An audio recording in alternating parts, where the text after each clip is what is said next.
All right, Mark Rogers TV, the voice of college football, striking up the live stream for some UCLA football talk. It is just about 10:15 Eastern Time, 7:15 out there on the West Coast. That really matters because most of those fans out there, it's still an early evening where you can enjoy some college football talk for quite a long time. We got Tony Siracusa on the line from Last Word on College Football.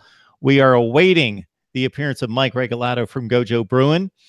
And Tony, as I was explaining to you just a few minutes ago, it hit me that I have so many outstanding contributors and guests to this show that it would be fairly easy with a number of programs, with a number of teams, to collect all you guys together for one particular team and just really wring the topic dry, just tear through the program from every conceivable angle and just let the people that know you, Mike. I was going to have Danielle Alveri on, and she was unable to join us, but two or three contributors from a particular program that really know the vibe, the culture, the environment, the personnel, and have that connection emotionally to it, just really take me through it. And I think what I experienced with you during our segment talking about the USC-UCLA rivalry in particular and the other rivalries got me to thinking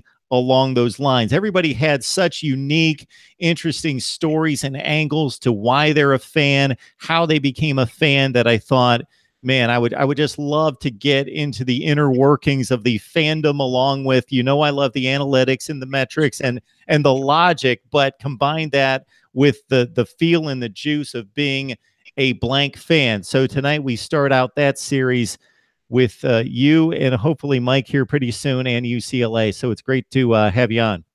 Always glad to join you, and we'll be happy to have Mike when he gets on here. Mike and I run in a lot of the same circles, so always glad to work with him in any capacity.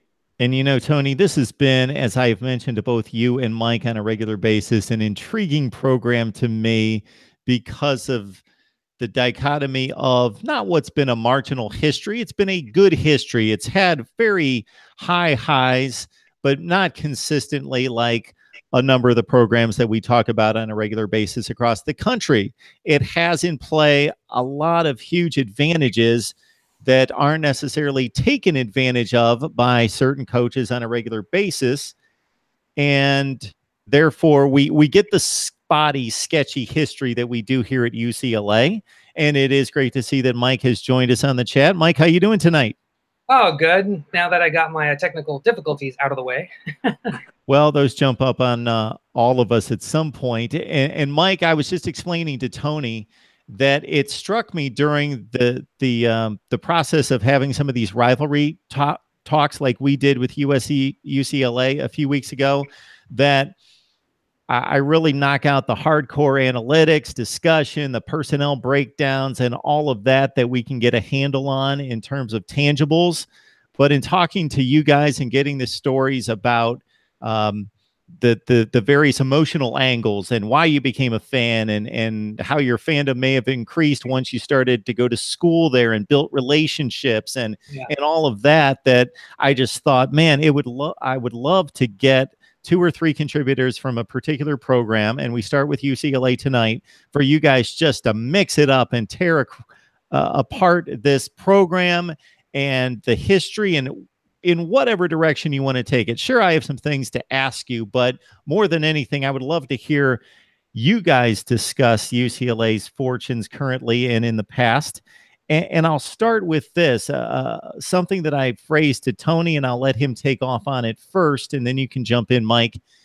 Just the advantages in play for the program, but the sketchy, spotty history of success and how this program, and we've talked about it, Mike, a number of times, intrigues me because of the potential of this UCLA program to really take off and play among the elite at some point. So, Tony, I'll let you address that. Yeah, look, I think that there was always a phrase that you would find when the digital media era of college sports really started to burgeon, and there was a lot of the sleeping giant that would be the description of UCLA football. And I always found that to be something you would never want to be. Who wants to be the sleeping giant? You want to be the giant that is, to use the vernacular of my daughter's era. You want to be woke. You want to be out there. You want to be relevant, right? But the point is, there was a moment in time that UCLA had the ability to grasp that, and every UCLA fan knows where I'm going. December 1998, the Orange Bowl in Miami. Don't do it. Don't do it. You're 2 minutes away from playing for the first ever BCS title game. First ever. And we can talk about whether Brad Melsby's knee was really down. And you can talk about, Nick Aliotti's defense and only having 10 guys on the field in a goal line stand. There was that moment. There was a 20-game winning streak with Cade McNown, going back to the previous season. There was an air of, while the defense gave up a lot every game, there was an air of McNown was a bit of a savior with the team. There was nothing he could not overcome. And he dug them out of hole after hole. And Bob Toledo was a riverboat gambler with the offense. And the Rose Bowl was packed, and it was exciting, and they were fun to watch. And there were times when, I was on the road. I was in a hotel, and, UCLA's on, an obscure channel, and I'm going wherever I have to go in whatever town to find it, because you could not miss a UCLA game over those 2 seasons. It was so enthralling. It was everything. And that game, there was a lot of controversy leading up to it, which most UCLA fans will remember. There was a lot of division within the team. There was a meltdown in the players, some social issues, some infighting. There were players who weren't getting along, which is always the case when you have a roster that big. Nobody always gets along, but it really kind of reared its head the week before the game. Most fans are going to remember that game was scheduled to be played in September, but there was a hurricane in Miami. UCLA actually was not even – there was a point when UCLA didn't have to reschedule the game. There was a thought that, hey, you know what? UCLA is undefeated. Don't reschedule the game. Leave it alone. You got enough to play for the BCS title. UCLA does the right thing. They reschedule it. They have the meltdown. And it was awful. It was painful to watch. They made Edger and James season in that one game. They never, ever, ever recovered from that game. They've had good seasons since then. They've had Mo Drew with some good seasons. They've had some good players come in. They've had some memorable games. They have never, ever been at that top echelon of college football. They haven't even been close to it since then. Yeah, and it's a little bit similar to what UCLA basketball has gone through. They've been chasing John Wooden for, God, what is it now, 40 years? Something like that. And they have that one championship, 1995, Jim Herrick. But, UCLA basketball has been, trying to stay up to that level ever since then. And just like that year, they were that close to being the top team in college football, not only getting to rub it in the face of the team across town, but just making their mark on college football. Traditionally, UCLA football is not bad. They've had bad streaks, especially in the last 20, 30 years. But overall, they are, one of the top 20 college football programs in the nation. Right. They have won, national championship, although it's over half a century away. Right. But that year, UCLA was supposed to be back, and then it just collapsed. And then you go into the Doral era, and that was stagnant. And then the Neuheisel era, which had a lot of excitement behind it. The monopoly is over, and it turned out, no, it wasn't. And they just, Neuheisel just couldn't pick an offense. And then that kind of rolled over into Mora, who had 3 good years, and then things just fell apart. Bad coaching decisions, bad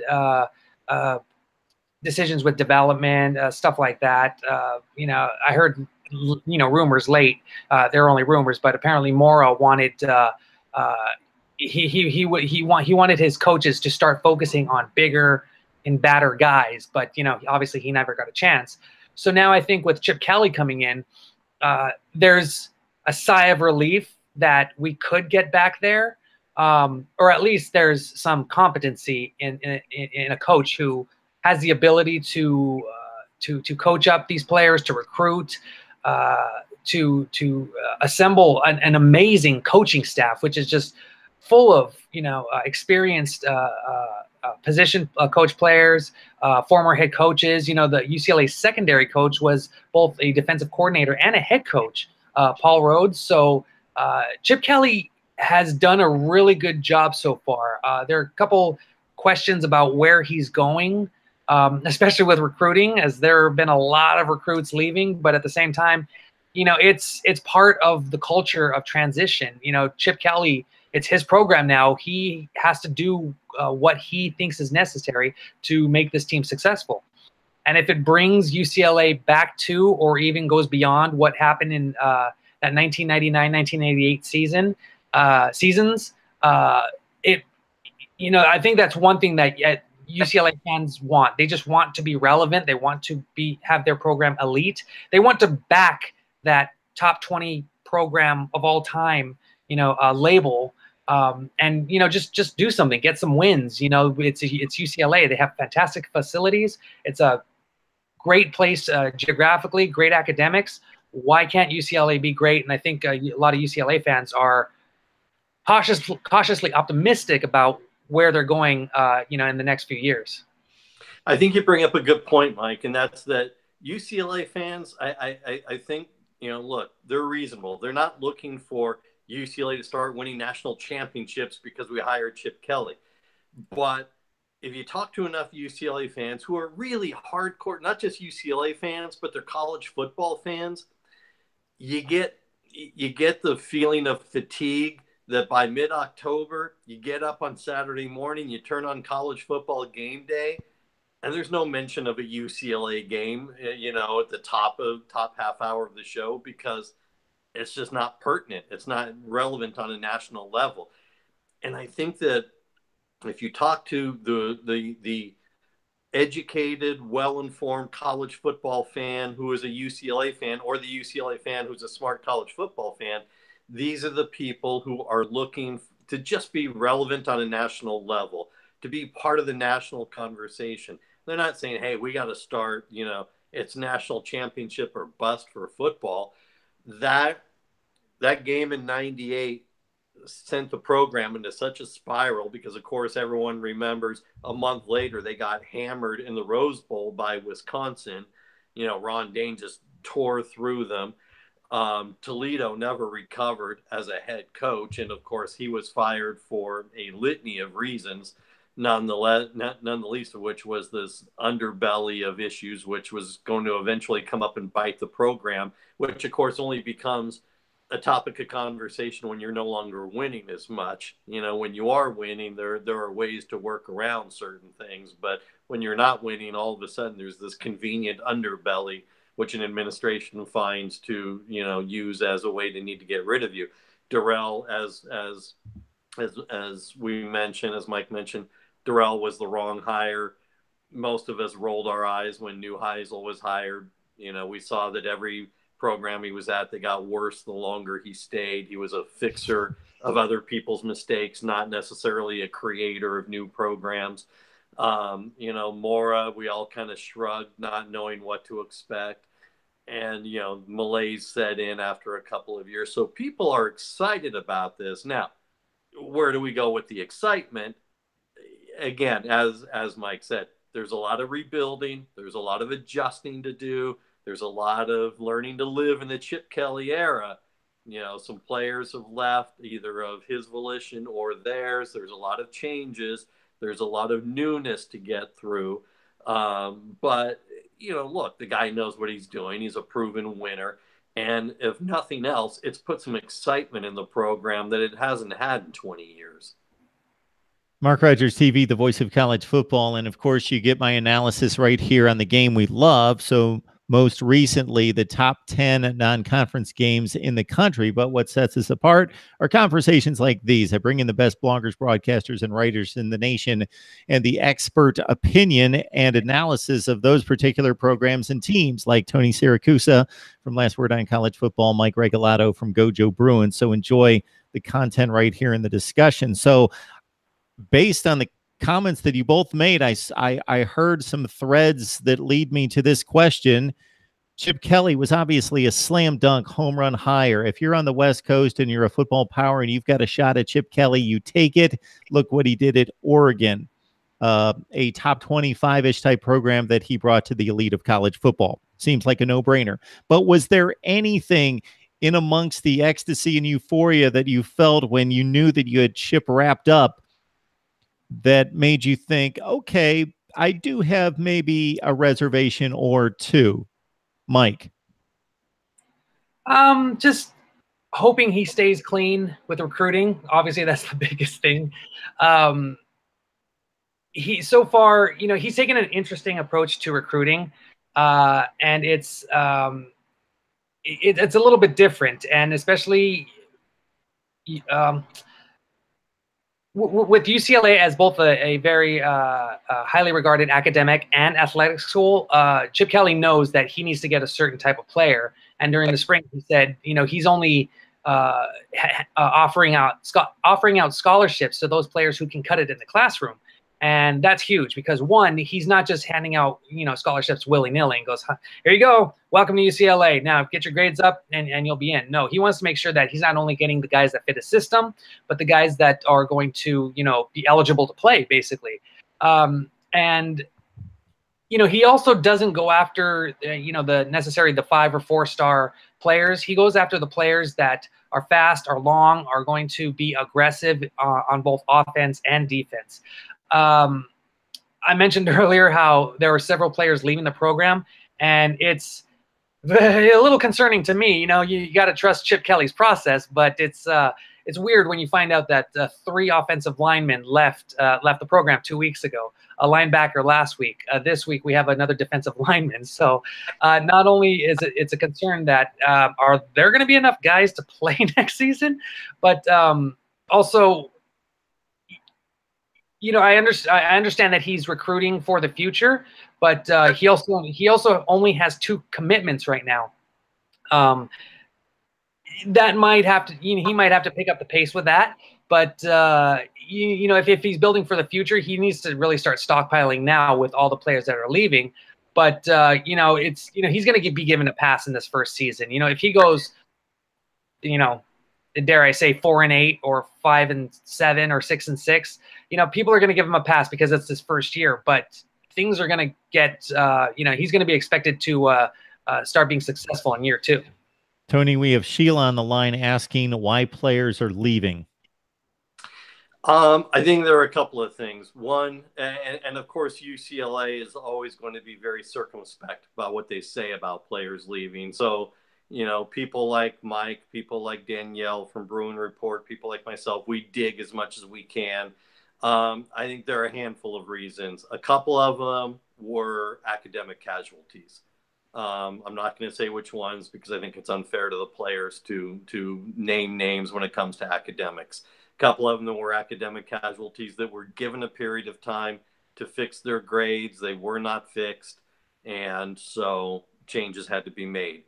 A couple of others were told that honestly there's not a future for them if they want to play. Kelly had meetings with every player over the course of from the time he came in through the winter and through spring camp. Talked to them, each one of them, about expectations, his and theirs. And you look at them through spring camp and they all got looks. And Kelly had talks with them, some of them after spring, and said, based on what you told me you're looking for, it's not going to work here. If you want to stay here, that's fine. But you're telling me, whatever the case may be, you want to be second string with a lot of snaps on the offensive line. You want a shot at starting left guard. I'm telling you right now, based on what we've got, based on what I see, that's not going to happen here. So I agree with Mike. It's a little startling to see the numbers that are departing. A couple of them, there was a defensive lineman who left before spring camp was over, Greg Rogers, who was highly regarded. He left for personal reasons, having nothing to do with any of the things I just mentioned. And some of them are just not adapting as well to, the new Chip Kelly era, which happens with a coach. It is a little startling. It's a little disconcerting when it happens on the offensive line. The guys that Mike was referring to, the offensive linemen who left, I want to be clear. These are third string guys who, probably weren't going to see many snaps at all. However, when your offensive line depth is as paper thin as UCLA's, boy, it catches your attention. UCLA got a grad transfer from Texas Tech, Justin Murphy, who hasn't played since 2016 because of medical retirement, and now he's decided he's healthy and can play, and he's a grad transfer at UCLA. 2 months ago, he was a luxury to have just as an experienced guy who might get some snaps. Now you're looking at him saying, oh my gosh, I hope the guy can play because we're going to need him. You're looking at a guy like Chris Murray, who was a 4-star offensive line recruit out of Orange County, who you were hoping, could take some snaps, work himself in, grow into the position. Now you're looking at, hey, man, I hope this guy really is the real deal because we're going to need some serious playing time out of him when the season starts. So it's going to put some pressure on some guys to perform that probably you could have used as backups. But, Chip's going to run the program the way he's going to run it, to answer the question. So, guys, the defections aside, I looked at these numbers the other day, and I thought this was interesting. So, for me, in looking at recruiting, and I'm not a big recruiting guy, but I like to look at the results. Obviously, I'm not involved in the rumors and the speculation and all that business. But once we get to the results and know who's playing for who and the final tabulation, and then obviously how they perform on the field. So, for UCLA, the current roster is comprised of anywhere between the 2nd and the 4th ranked recruiting classes in the Pac-12 for those 4 seasons and 4 recruiting cycles, between the 2nd and the 4th best in a conference that includes USC, Washington, Stanford. Also the 12th, between the 12th and the 20th rated in the country. Now, again, recruiting rankings can be way off for any particular player or maybe slightly off for any particular class, but we're looking at 4 classes. If you take those 4 classes and you match them versus the 4 classes that brought Chip Kelly to prominence at Oregon, and you take his final 4 classes at Oregon, the rankings within the Pac-12 and nationally are almost identical. Does he have the personnel to win right now? That would be really the good thing about Chip Kelly is that he knows how to coach, and there's still a lot of talent on this team. That was the problem with Jim Mora's staff, is that there was just so much turnover, and going from the Brett Hundley era and Noel Mazzoni, which was based in the spread offense, to all of a sudden switching to Kenny DePalamalu, who had no offensive coordinator experience, and he just decided that they were going to do power football. That threw everything for a loop. You have guys, 2, 3, 4-year guys who have been running a spread offense, and all of a sudden they're expected to play this, power football, and they were just not equipped to do it. And then you switch them over to Jed Fish, who surprisingly did a pretty good job with them. And I actually would have liked to see how he would have done with the Bruins in his 2nd or 3rd year. Unfortunately, he was not retained. He's off with the position with the Rams, so he didn't have to go far. But obviously with Chip Kelly, he's going to run the team the way he wants to run the team. He does a really good job of analyzing individual players' talents. He has Jerry Azanaro, who was the defensive line coach for Cal last season, worked with Kelly, in the pros and in college. So they know each other. They know what to expect of each other. And that was kind of another thing that really bothered me during the Mora era. He wanted to do this kind of fast up-tempo offense, but match it with a defense that was conservative. You know, this, I hate using the quote. I'm just sick of the bend but don't break quote.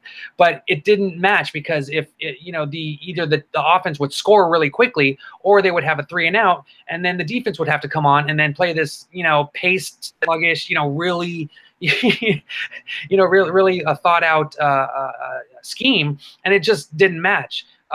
Kelly he's looking at what he needs to do on offense and defense, and I think already it's just a good match, because what we saw in the spring, the defense is just aggressive. They have really good players. None of them that are getting much attention right now, but there are still really a lot of really good players like Jalen Phillips, Keyshawn Lewis to yourself, Darnay Holmes, Nate Metters. I think they're probably going to be one of the 2 best cornerback combos in the Pac-12. I think you're just going to see with this defensive coaching staff, they're just going to explode onto the scene. The offense might take a little bit of time, but you just see what Kelly has done in college, not so much for the pros, but he can put a team together and bring the best talent out of each individual player.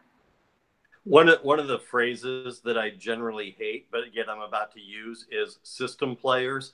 Because, you know, obviously every coach has a system and players either fit or they don't fit in there.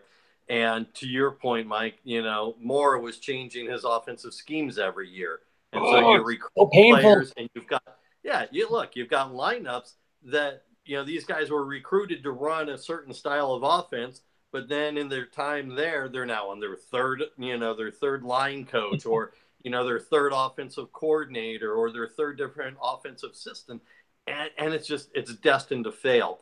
And I think what you and I and all the other reporters who were at all the UCLA, you know, spring camp workouts saw was, it is all about the system. Don't worry about whether you're a 5-star recruit or a 3-star recruit.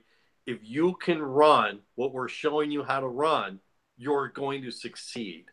It doesn't matter if you were a 5-star recruit who had 25 scholarship offers, or you were a 3-star recruit and you didn't get anything outside of UCLA and a handful of West Coast schools. If you can operate within this Chip Kelly system, you're going to have success. You're going to look good. The system will work well for you. I agree. The defense looks tremendously aggressive, especially when they got in the 2 JC transfers, when they got in Javari Anderson and Tyree Thompson. Those guys looked really good, and they amped it up quite a bit at the end of spring practice. But the offense, it looks much more diverse than it did before. I know Mark and I have talked about this, ad nauseum. The depth and diversity of the wide receivers, the different options that it gives you, both with the height, with the speed, with the possession receivers, with the guys who can go over the middle, with the guys who have the speed down the sidelines, with the guys who can block. I was impressed with guys like Diamond Lee, who to me had a great spring camp. He showed great hands. I mean, he's had to kind of work his way into getting, any snaps at all. But the guy actually showed great hands, a great work ethic. You got the guys who are expected to be there, expected to perform. A guy like Chase Cota, you've got guys, who are, going to be the leaders. A guy like Theo Howard, who's going to get his chance much more than he ever did under Mora. And so it's, you're looking at something that if you can run the system, as much as I said I hate a system type of, the phrase a system play or a system scheme, if you can run that with Chip Kelly, then you're going to do well. Yeah, so guys, people in the chat are asking about the quarterback position. That's always first and foremost, but especially when you're trying to replace a guy that was drafted in the top 10 or 12 in the nation in the NFL draft, and Mr. Josh Rosen. So Dorian Thompson-Robinson is the guy, much like your crosstown rivals. They're in the same situation where they got a hot shot coming in from high school football, and everybody wants to see that guy because he's the savior. He's got the high ceiling. He's the dynamic player, and we want to see him regardless of the ramifications to his growth or development. So, your thoughts. And obviously I understand the limitations and the accommodations you have to make in making this analysis, because you've never seen the guy play against competition that he's going to face at whatever point he gets on the field at this level. He's you just look at him in high school and you can just see how he dominates his position. And it seemed that he was DTR was it was a little surprising when he committed to UCLA under Jim Mora. And then when Chip Kelly came in, it was like a lot of people kind of like something clicked in their heads, like, DTR, right quarterback in Chip Kelly's system? Yes, thank you. So it's you know, it's exciting to see, but I think Bruin. I mean, there's a certain sect of fans who want him in there now. Start the DTR era now. But there are others that are like, you know what, he could be a really good player in 2 or 3 years. You know, right now UCLA has 5 quarterbacks that are going to be vying for the starting spot. Got Devin Motster, Matt Lynch, Austin Burton, who did really well in the spring game, DTR, and Wilton Spate from Michigan. And I have a question that I want to ask Tony towards the end of this, but that's it. You know, you talked about USC and JT Daniels and how it seems that everybody, you know, wants the JT Daniels era to start now. That's a lot of pressure to put on a true freshman who should be a senior in high school next year. Is he going to be able to live up to what Darnold did? Is he going to get as many wins as Darnold did last year? I don't think so, which, I mean, and so that puts a lot of pressure on Daniels. DTR, he hasn't even got to campus yet. You know, I think they get to campus either next week or the week after. They'll probably start going through summer workouts. First week of August is when fall camp will start. So he will have a month of camp under his belt by the time the season starts, while Burton, Motster, and Lynch already have spring under Kelly. Still, anything can happen. You know, DTR seems to be the guy that has, you know, that can run the system. So, you know, there's a little less pressure. I think the pressure on DTR right now is just getting recognized, you know, getting acclimated to Chip Kelly's system. So I think there's a little less pressure, you know, on him and on all the quarterbacks. I think they're just focused on trying to be the #1 guy. You know, what do they have to do to appease Kelly to show them, to show the coaching staff that they can run this offense? Now, Tony, we loosely talked about this a few weeks ago in spring. You know, they have 5 quarterbacks. They've offered, I think, 5 for the 2019. They already have 1 commit. You know, Bruin Report Online said it's possible that there are 2 quarterbacks going to come into the system. That's going to be a lot of quarterbacks. Obviously, after this year, State's gone, you know, if he plays at all. Motster and Lynch still have, you know, eligibility. Is there going to be who do you think would be gone? Who do you think is not going to make it? Look, I'm surprised. Assuming a hierarchy of snaps, whether it's Motster 1 and DTR 2, or because let me get something out right now. Despite what fans are gonna read, are gonna see, or what I'm seeing on UCLA Facebook fan pages that say, let Motster start and let DTR redshirt and get used to it. Okay, anyone who thinks DTR is coming into redshirt, just back away from your computer right now, put down the mouse, and go enjoy your kids or something. This kid is electric, and he did not come to UCLA to redshirt.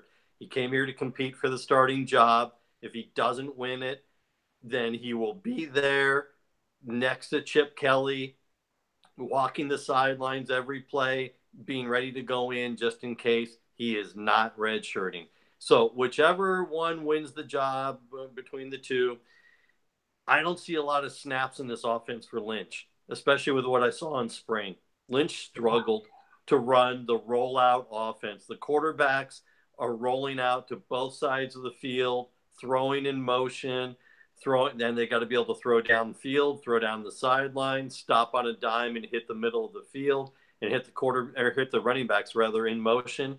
And Lynch struggled. Lynch struggled a lot. And, you know, he's already used up his red shirt. There's not a lot of snaps in this offense for him right now. I'll be surprised if Lynch finishes his career at UCLA. So I think he likely would be the odd man out. Look, if you're someone like Burton, I agree. Look, Burton had a nice spring. The expectations that Burton has for himself, hey, the guy wants to play. He's at UCLA. He's putting on the helmet. He's putting in the work like everybody else, and he wants to play. But Burton's not kidding himself. If he doesn't start at UCLA, he's not going to, stomp his foot and say, that's it. I'm out of here. This is crazy. The guy the guy very likely could stick it out. You never know what happens, and he's getting his UCLA education. But Lynch came here in the same class with Monster and expected to compete for the starting job at some point. And, Mora held them, redshirted them at the same time, kept them in the same class at the same time. And, I think in the end, that probably doesn't work out well for Matt Lynch. Looking at, let's see, I've got a number of things that I've jotted down here that I'd like to get your take on. One would be, again, we were looking at personnel, talking about the tangibles, but also wanted to get your feel for the program and feel for the fan base and the culture there. Mm-hmm. So you guys know that I talk to guests from all over the country covering all sorts of teams and conferences. So it's easy for me to make some kind of comparison without being in LA or on the West Coast or being in Georgia or LSU, but having a feel for what some of those environments are like to a certain extent. I've been in some during certain periods of my life covering games, but really not in the Pac-12, covering the Pac-12 right there on the sideline as you guys have the privilege of doing. So the SEC is kind of the gold standard, not just when it comes to wins and losses, but when it comes to passion. Nobody has passion like the SEC. Nobody does it like the SEC. It just means more. That would actually be maybe a good slogan for them to take on. But is that really true? Maybe it is for the masses, but I've got to think for you guys to succeed and thrive in what you do. You two obviously are two great examples of people that love UCLA football. You have a reasonable outlook, so it's not like 12-0 or bust, or we're going to be mad and we're going to say fire the coach. But you guys, you talked about it right out of the gate at the top of the segment, and you talked about wanting to win a championship, wanting to be counted amongst the elite. Just in looking at yourselves and the people that you interact with as UCLA football fans, can you make any kind of comparison to some of the hotbeds that we see across college football?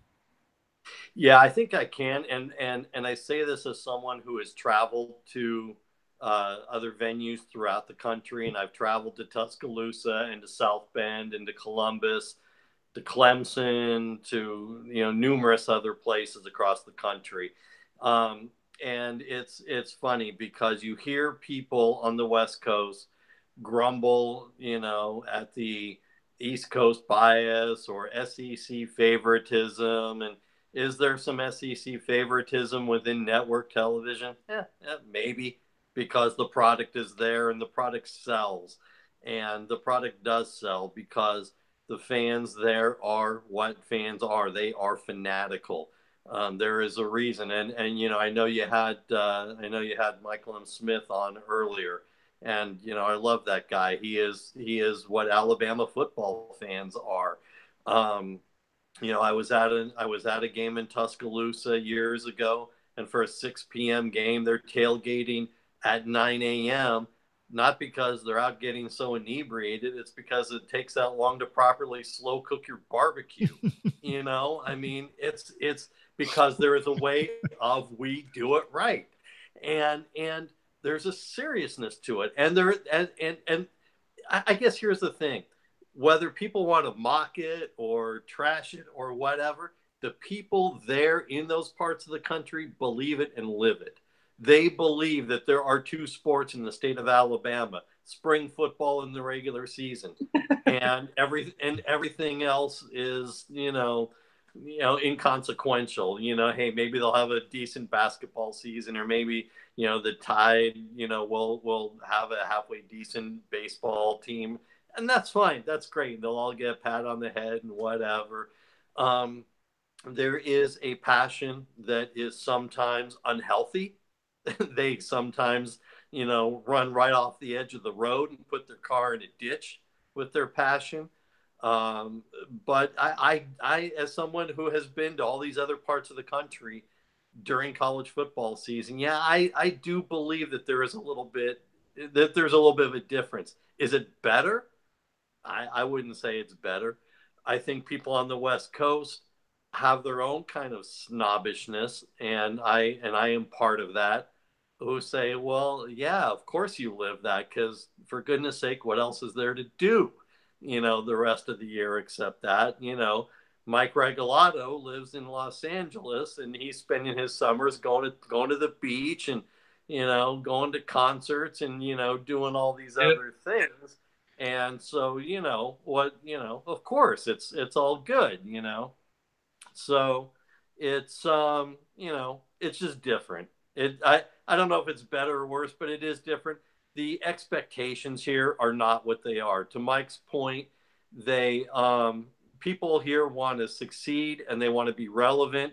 And the rest of the country, it's championships or bust. You didn't make the 14 playoff, you're a failure. So, Mike, let me jump in before I let you go on this topic, because I definitely need to hear from you on this one.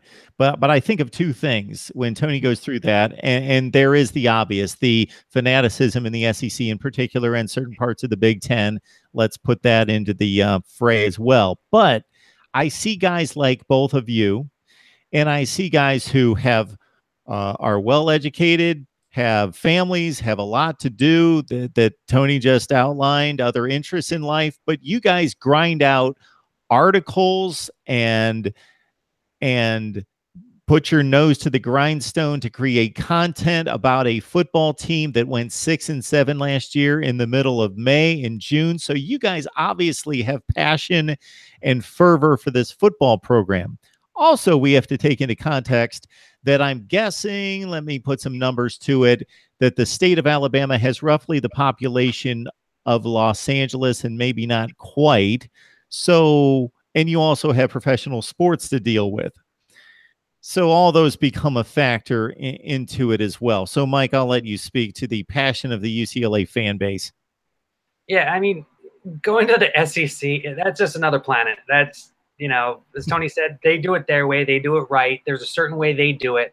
There's also a certain way that UCLA fans do it. There's a certain way that USC fans do it. Michigan, Washington. Oh man, to tailgate on a boat up in Washington Bay. That's one of my bucket lists. But I remember going to the Rose Bowl as a kid and just looking, just stepping onto on a golf course and then start, pulling out all the tailgating paraphernalia, barbecuing, throwing the football around with family, friends, growing up to, going to college, and then, partying with my friends during that time. And then, even now just going there, and it's, the one thing about the Rose Bowl, especially in September, it is hot. So I thank God that the Pac-12 has adjusted the schedule so that we're not going to be baking during the September. But even when it's hot, midday, there's nothing like being, on the Arroyo Seco golf course, the San Gabriel Mountains in the background. It's not chaotic. I mean, it might be during the, a UCLA USC game, but they relatively, fans relatively keep it cool, especially, with the phrase house divided. There are so many people in this city that love either USC or UCLA. And, there's just friendship or families that just, bring out the best in that rivalry. But just to be at the Rose Bowl, to be on a golf course and just to chill out and relax. That's kind of a cool thing. There's, you're tailgating, but there's just this kind of picnic, chilled out vibe there. Maybe that's a, West Coast LA thing, but that's just what UCLA fans do. I mean, it's changed ever since they moved from the LA Coliseum, when they shared it with the USC way back in the day. But to have their own stadium culture, their traditions, their tailgate, it's just, something that just sticks with me, specifically because I experienced it at such a young age. But, I love going to other colleges and checking out their tailgating. I really want to plan for UCLA's games at Michigan, at LSU, That's just going to be otherworldly. And it's college football. You just got to take it in. You got to love it.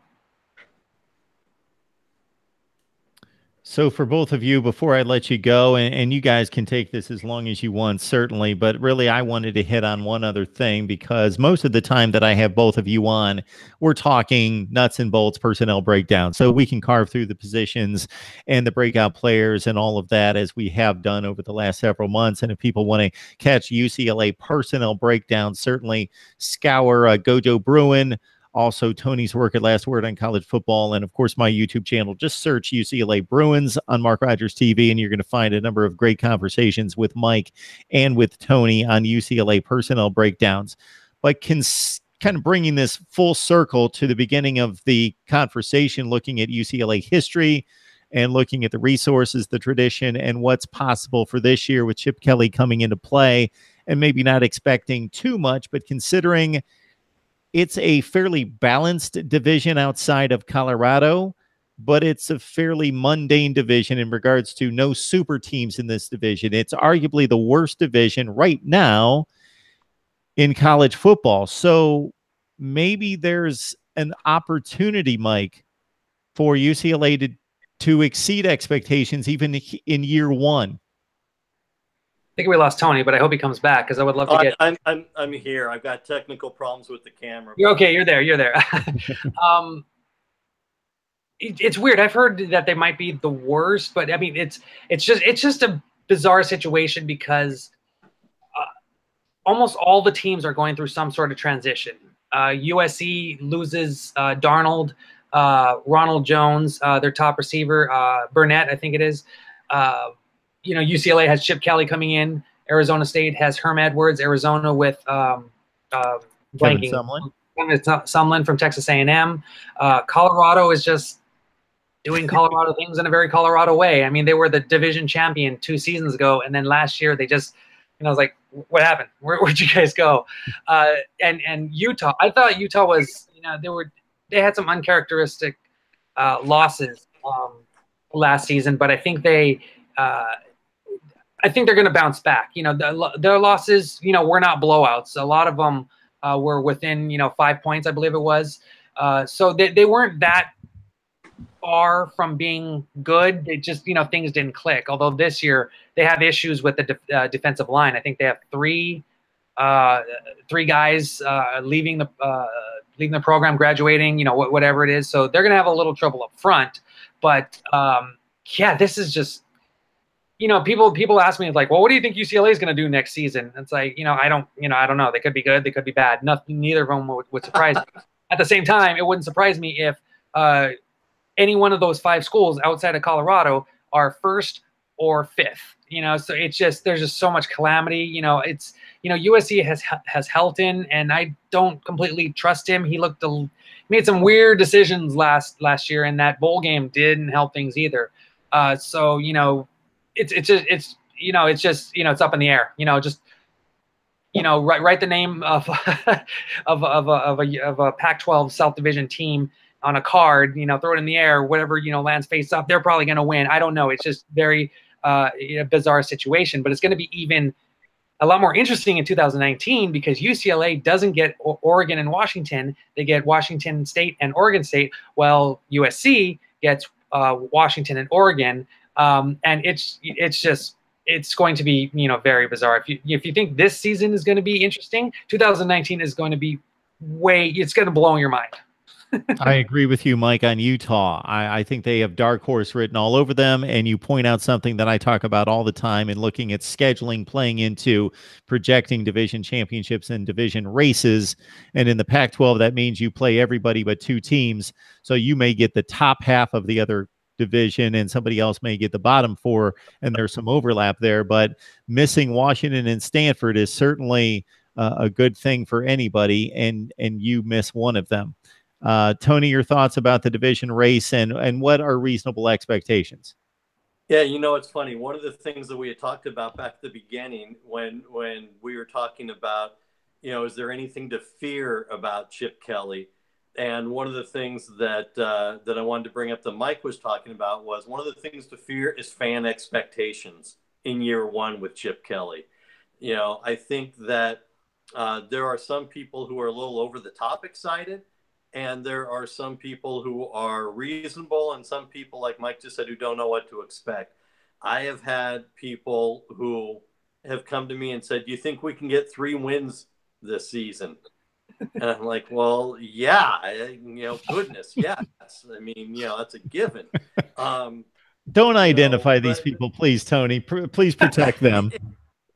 I mean, honestly, there have been people. Look, I mean, I know that anyone watching me right now is going to be shocked to know that I still go to a barber, but I go to the barber and not to be a name dropper, but about once a month I sit the same barber shop with Pat Hayden of USC fame, and we talk football sometimes, and he's a great guy, and there are a bunch of UCLA fans in there as well, and they know that who I write for, and that all the teams we cover across the country, and they'll be like, "Hey, do you think UCLA can win 3 or 4 games this year?" And I'm like, "Yeah, I think that's it's pretty much a given."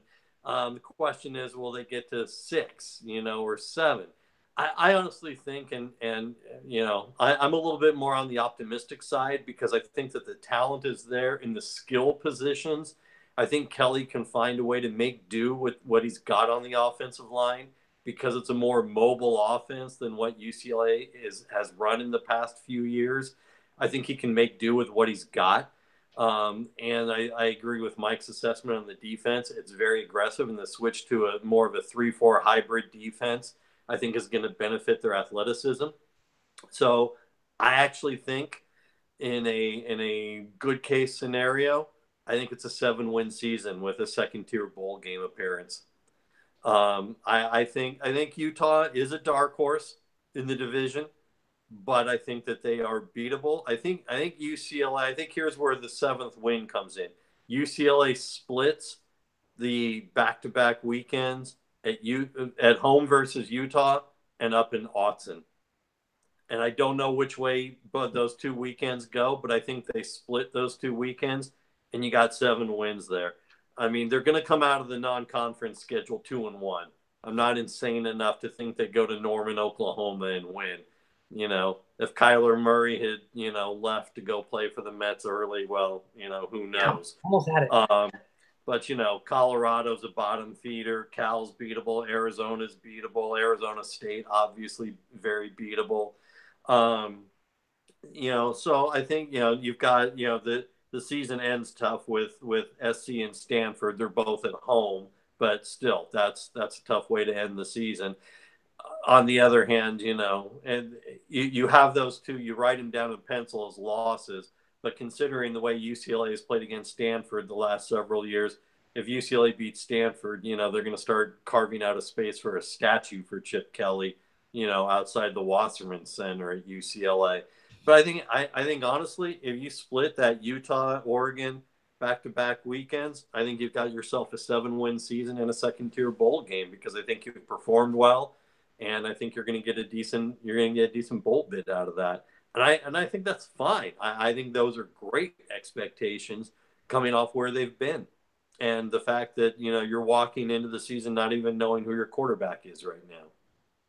Well, Tony, you're taking an approach that I typically take. You can take like 5 teams in the nation, maybe 10, and put them at the elite, put them on one hand, and then in the Power 5, you can take about another 5, like the Kansases of the world, and say they're awful. Nobody's losing to them for the most part. Right. And then you've got a glut of teams like a UCLA, and maybe the bottom is at the very bottom is 4 and 8, and at the top, most likely, unless everything just comes into play perfectly for the Bruins, they go 9 and 3. But most likely, it's exactly what you say.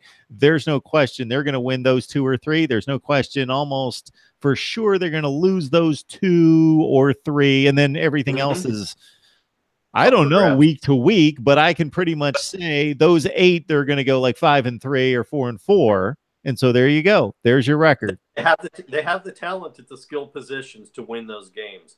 I know. We've got to wrap things up. But going back to something Mike said, I'm gonna fully acknowledge that as much as I like Devon Motster and the way he looked in the spring, I am all on the DTR bandwagon. I want to see this kid in summer. I want to see him play.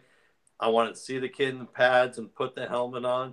And if he is even remotely close to being able to do what Monster did in spring or in summer, then for goodness sake, put him behind center and let's go. Let's take the kid for a ride for all he's got. So we've been talking UCLA football for at least an hour here. And if you're watching this video, you most likely love UCLA football, or you're somebody like me who's just a junkie for college football and will listen to any discussion about any team. So what I'm going to point you towards are personnel breakdowns that we have on our YouTube channel here at Mark Rogers TV, the voice of college football. With Mike and with Tony over the last several months, we have dissected just about every angle of personnel breakdowns, because we didn't do it so much here because I wanted to hit the culture, the environment, the coaching, the big topics, the history of the program, and looking forward to the future in 2018 and beyond. And couldn't have done it any better with anyone else besides Mike Regalado of Gojo Bruin and Tony Siracusa from Last Word on College Football. You guys make this fun. You make it interesting, intriguing, and help me deliver it to the fans out there that love college football. So you guys are the best. And I appreciate it. Hey, always glad to do it. I'm always honored to share a stage with at the Big Disco. I mean, come on. Who doesn't enjoy that Twitter out there feed? doing my thing. Who doesn't enjoy that Twitter feed? Oh, yeah, it's a little crazy, but a lot of UCLA information, first and foremost. Tony, you like me know your place and know that we just can't compete with Mike's spectacle of his, come on, his brand. It's pretty much just loud. That's I love it. All right, you guys have a great night, and we will talk some UCLA football pretty soon. Thanks, Mark. Thanks, Tony. Take care, guys. All right.